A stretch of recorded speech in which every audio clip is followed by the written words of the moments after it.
Welcome to Art Street.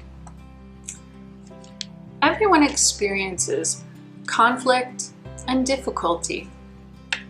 We all relate to these circumstances based on our unique lived experience.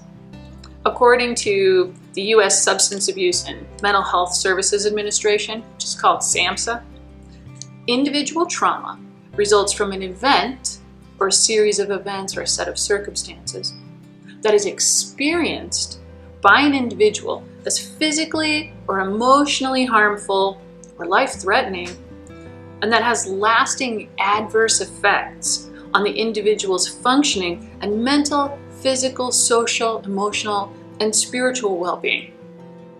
So events experienced as so harmful, they cause adverse effects in one or more areas of our lives.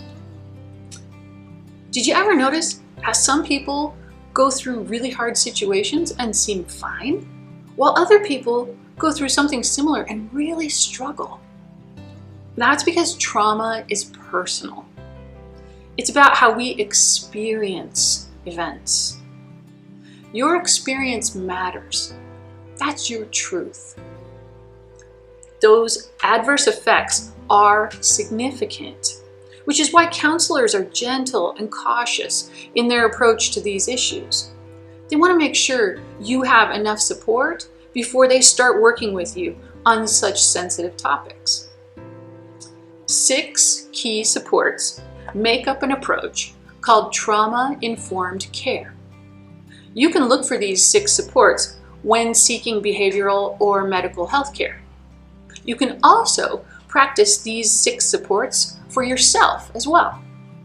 The first key support is safety. Our project today is exploring this idea of safety.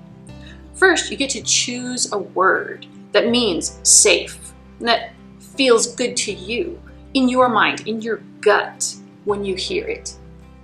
Maybe you prefer loved, or spacious, or protected, sheltered. Focusing on your safety word, we're going to draw an environment that represents this idea. So maybe spacious feels like a long open view with no hidden places, or sheltered feels like a forest of aspen or pine trees, or protected could even be your favorite corner of the library. Your word, your environment.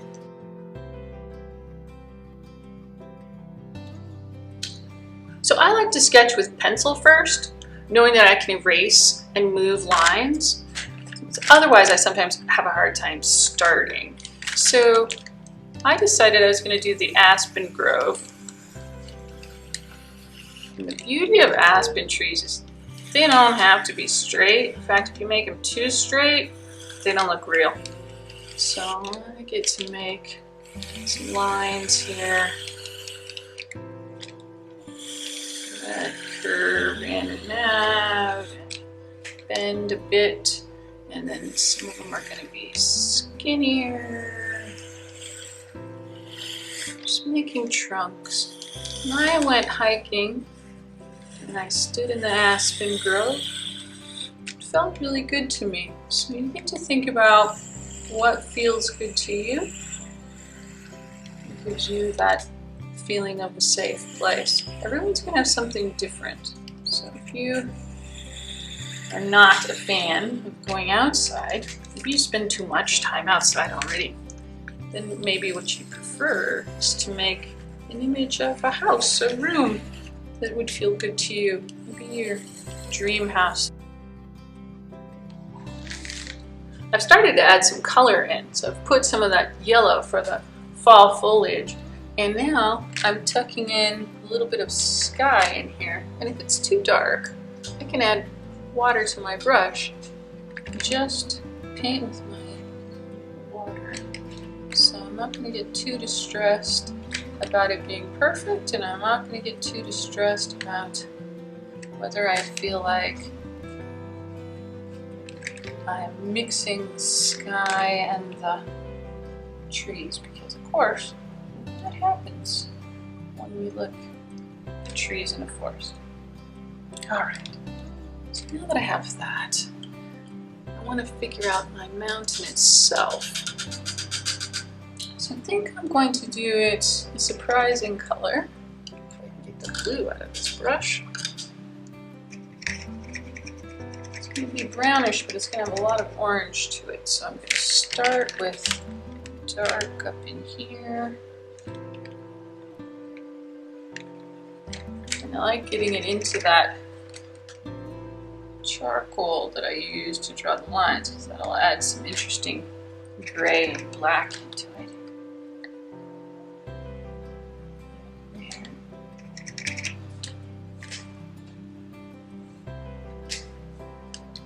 Blue is mixing in with it. And I'm feeling safe to go ahead and just make my colors however I want them to be. I'm not feeling like I have to have them a pure one tone. It makes things look interesting when you've got a bit of a mixture going on. Like this. Add more origin. Trees are going down here, and on this side as well.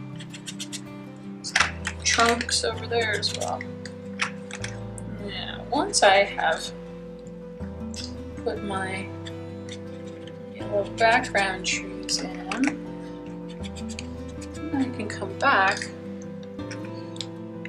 I can add some of that light green of the aspen leaves for the ones that haven't quite turned. So let's see if I can get some of that. Here it comes. So I can use this brush and put those green leaves in. If I'm feeling nervous about this thick brush, I could use a smaller one if that helped me feel like I was making a mark that was more accurate to what I was thinking about in my head. Again, this is not a photograph, so I get to make my trees the way that I want. I may have a bunch more that are green down underneath,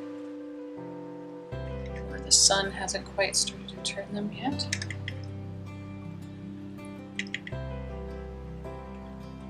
And then finally, you will want to have the ability to use some black and add those marks that aspen trees have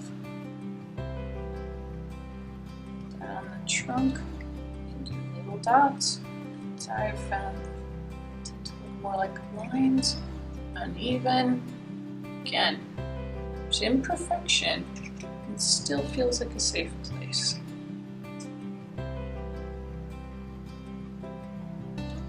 So you can work on this to make it look just the way you're hoping. So that this feels like the place you want to be. You can add the phrase, "I am safe," using your own safety word. Maybe the word that you like is sanctuary. There's a beautiful quotation to encourage you as you create and support your own safety. I am my own sanctuary, and I can be reborn as many times as I choose throughout my life. Those are words from Lady Gaga. Until next time.